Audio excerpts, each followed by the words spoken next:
রাতের ডিনার আজকে নিরামিষ, তাই পরোটা করেছি। আর হচ্ছে এই যে আলু পটল দিয়ে, যে মেয়ে বানাচ্ছে, এই আলু পটল দিয়ে সোয়াবিন দিয়ে একটা তরকারি করবো, এটা রসা টাইপের করবো। আর এই রাতের খাবারের মানে নিরামিষ দিনে ওই জন্য এটা সোয়াবিন দিয়ে আলু পটল দিয়ে কচি কচি পটল একদম, একদম কচি পটল। আলু আর বেশি দেওয়া যাবে না, ছেলে খেতে চায় না, আমি একটু ভালোবাসি, একটা দুটো দেবো। আর এই যে পরোটাটা, টেকোনা পরোটা নিরামিষ দিনে এই রাতের জন্য করে রাখলাম। তোমাদের ভালো লাগলে পেজটাকে ফলো করো, লাইক করো।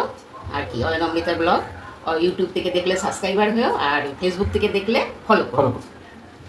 যে মামনির আলু দিয়ে পটল দিয়ে সোয়াবিন দিয়ে একটা নিরামিষ ডালনাই বলা যেতে পারে, রান্নার রসা যাই বলো। হ্যাঁ, ভেবেছিলাম দুধ পটল করবো, তারপর দেখলাম একটু আলু দিয়ে সোয়াবিন, হ্যাঁ এটা দিয়ে দিই। এগুলো তো খাওয়াই হয় না আমাদের ঠিক। নিরামিষ দিনে। একটু পরোটার সাথে খুবই ভালো হয়ে যাবে। একবারে মাখো মাখো মাখো, হ্যাঁ। আর মামনি টানিও না, টেনে যাবে। হ্যাঁ, আলুটা কম আছে, সোয়াবিন আছে, সোয়াবিন আমার ভাইটা বেশি ভালোবাসে। হুম।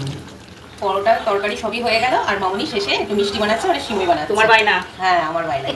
রাতের বেলা একটু মিষ্টি করো, একটু করো, আমি আপাততকালে এই করো, তাড়াতাড়িতে এই হবে ভালো। এই যে রসগোল্লা রয়েছে, খেতে ইচ্ছা করছে না, মিষ্টি বা সিমই কিংবা পায়েসটাই বেশি ভালো লাগে। পায়েস তো এই মাসে হবে না, না, দাদার জন্মমাস, দাদার জন্মদিনের পরে আবার হবে। হ্যাঁ, জন্মদিনের দিন থেকে শুরু হবে। আষাঢ় মাস পড়ে গেছে, তো মাস সিমইটা একটু করে দিচ্ছি। হ্যাঁ, একটু হাতে করো পরোটার সাথে পরোটা সোয়াবিন দিয়ে ডালনা, হ্যাঁ রসা ডাল, যাই বলো, তার সাথে সিমই। জাস্ট বাইনা করলো সন্ধ্যে থেকে একটু করো। হ্যাঁ, ঠিক আছে করো।